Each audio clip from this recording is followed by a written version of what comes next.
တိကျပြီထင်တယ် Rotham ပြောကြတယ်နော် Rotham နောက်နဲ့ပွဲပြောသွားတာ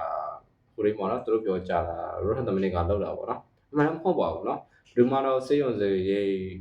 ကုန်ခံပြီးတော့မလုပ်ဘူးပေါ့နော်စေးရုံစေးကသွားတာကစားစီအများကြီးကုန်တယ်ပေါ့နော်စားသုံးစေးစား Rotham လောက်တာချင်းပြောသူ့ရဲ့ပွဲတစ်ပွဲပြန်သူအများကြီးနင်းလာချင်းရှိပါတော့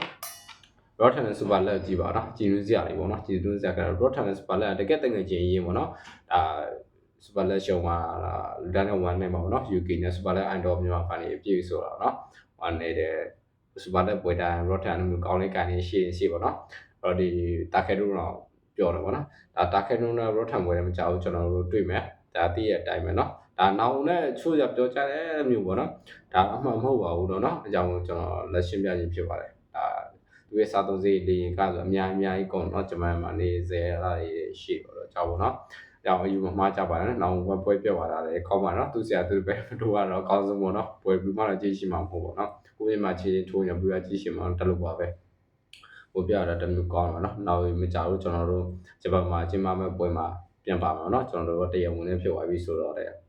ဒါ Rotham နဲ့တာခဲလို့ပေါ့နော်ကြောင်အားလုံးအားပေးကြပါနော်ကျွန်တော်အားပေးဖန်အားလုံးကျေးဇူးတင်ပါတယ်ကျွန်တော် like share လုပ်ပါကြပါနော်